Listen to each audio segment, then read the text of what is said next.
আমি যখন আমার রাইফেলটাকে দেখি আমি আসলে I cannot control my emotion.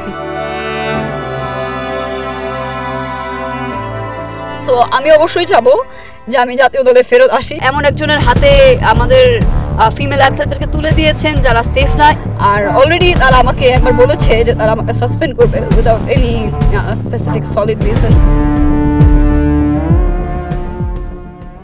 যদি আমার ভাগ্যে থাকে আমি আবার ব্যাক করব, আর যদি না হয় তাহলে এখানে আমার স্থান।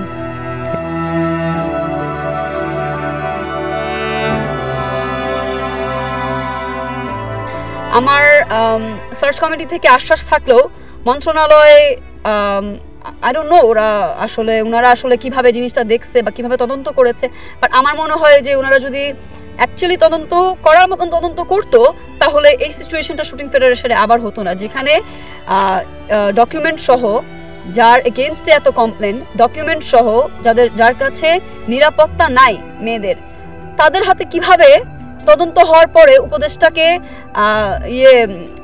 ডকুমেন্টস দেওয়ার পরেও কিভাবে তারা এই ফিমেল শুটারদেরকে তারা ওনার হাতে তুলে দেয়। ওদের স্বপ্ন পূরণে পাশে থাকতে পেরে আমরা গর্বিত।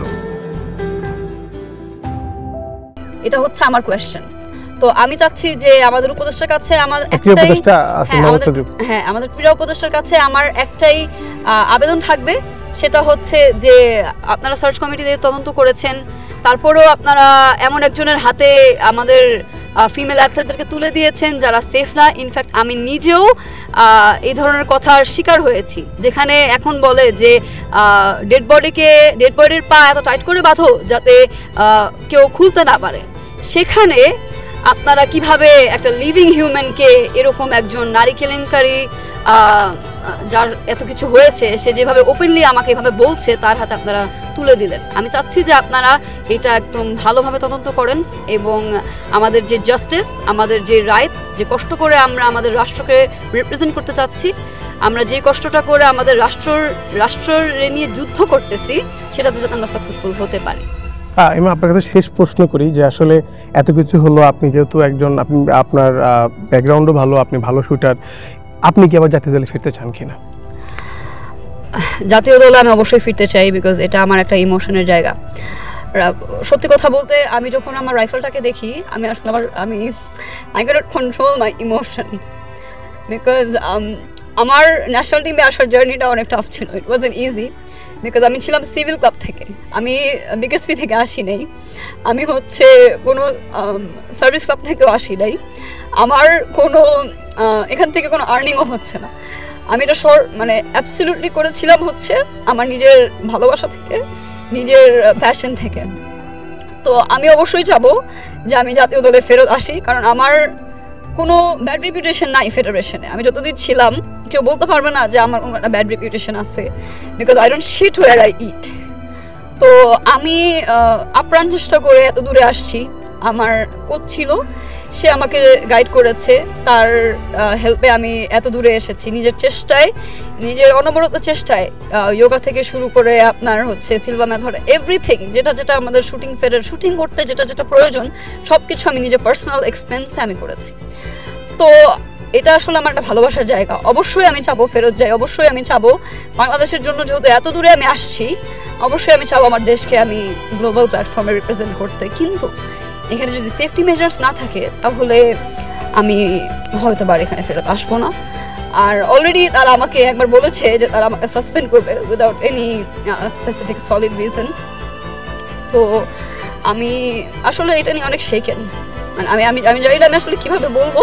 যদি আমার ভাগ্যে থাকে আমি আবার ব্যাক করব, আর যদি না হয় তাহলে এখানে আমার স্থান। এই যে আপনি নিজে এসব নিয়ে কথা বলছেন, কতটা ক্ষোভ থেকে আসলে কতটা হালকা লাগছে এখন? অ্যাকচুয়ালি ক্ষোভ ছিল অনেক, কারণ এর আগেও আমি ফেভারিটিজমের শিকার হয়েছি। 3টা কান্ট্রি, ইনফ্যাক্ট 3টা কান্ট্রি বাদ একটা কান্ট্রিতে আমার যাওয়া হয়েও হয়নি। তো ফেভারিটিজমের শিকার হয়েছি। এখন তো ওটা তারপরও সংস্কার করেছিল, কিন্তু এখন এটা আসলে নেক্সট লেভেল। কোনো দোষ ছাড়া যখন একটা মানুষকে দোষী বলে বের করে দেওয়া হয়, এই জিনিসটা আসলে অনেক বেশি পেইনফুল। একজন অ্যাথলেটের জন্য এটা অনেক বেশি পেইনফুল, বিকজ আমরা তো সব কিছু সাইডে রেখে, স্পোর্টস ওয়ার্ল্ডটা হচ্ছে একদম ডিফারেন্ট। আমরা সব কিছু সাইডে রেখে আমরা হচ্ছে আর কি স্পোর্টসটা নিয়ে আগাই। বাধ্যকতা থাকে অনেক, ফ্যামিলি মানতে চায় না, হ্যাঁ সামাজিকতা তারা মানতে চায় না, কারণ বাংলাদেশের স্পোর্টসটাকে ওইভাবে হাইলাইট করার। আর শুটিং স্পোর্টটা হচ্ছে একটা এলিট স্পোর্ট, স্টিল এটা ব্যয়বহুল স্পোর্ট, স্টিল এটাতে কেউ সাপোর্ট দিতে চায় না, কারণ বাংলাদেশে এটার তেমন কোনো প্রচলন নেই। তো ওইখান থেকে আমি এগেইনস্ট অল দ্য অডস আমি এত দূরে এসেছি, কারণ আমার মায়ের সাপোর্ট ছিল, আমার ফ্যামিলি সাপোর্ট ছিল। তারপরেও যখন এখন দেখলো যে আসলে এত কিছু করার পর আমি দিন শেষে আমার ঘরে এসে আমার ভেঙেই পড়তে হচ্ছে এই জিনিসটা নিয়ে, আমি মেন্টালি মানে আনস্টেবল হয়ে যাচ্ছি, তখন আসলে আমার ফ্যামিলি থেকে বলছে যে তোমার আসলে এখানে আগানোটাই শ্রেয়। কিন্তু অবশ্যই অ্যাজ আ স্পোর্টসম্যান আমি চাবো শেষ পর্যন্ত আমি আমার দেশের জন্য ফাইট করতে, because I'm not just Tasmayati. When I'm in an international platform, I'm not Tasmayati, I'm Bangladesh. কিছু বলারই ভাষা নেই। ইমার কান্না আপনারা ক্যামেরার মধ্যে দেখছেন। শুটিং ফেডারেশনের ভিতরের যারা আছেন বর্তমানে খেলছেন, তারা ভয়ে মুখ খুলতে পারছেন না সেই ক্যারেক্টারটার জন্য। ইমাদের চাওয়া ক্রীড়া উপদেষ্টা আসিফ মাহমুদ সজীব ভুঁইয়া যেভাবে ক্রীড়াঙ্গনকে সুন্দর করে রাখছেন, বা তার যে স্বপ্ন বা তার যে অক্লান্ত পরিশ্রম করছেন বিসিবিতে, আমরা জানি যে বিসিবি একটি তদন্ত কমিটি গঠন করেছে, এবং আমরা যতটুকু জানতে পেরেছি এই তদন্ত কমিটিতে যারা আছেন তারা কিন্তু খুবই বিচার বিভাগের বড় ঊর্ধ্বতন কর্মকর্তা ছিলেন। তারা কিন্তু কঠিনভাবে এটা দেখবেন, এবং ইমার যে চাওয়া ক্রীড়া উপদেষ্টা যেন এই ব্যাপারটাকে ঘিরে এই ব্যাপারটায় সঠিক তদন্ত করে সঠিক শাস্তি প্রকাশ করে, এবং যেন তারা ইমা যেন আবারও দেশের জার্সি পরে বিশ্ব মঞ্চে দেশকে প্রতিনিধিত্ব করতে পারে, সেই প্রত্যাশাই তিনি করছেন ক্রীড়া উপদেষ্টার কাছে। মুন্না চন্দ্র দাস, বাংলাদেশ প্রতিদিন।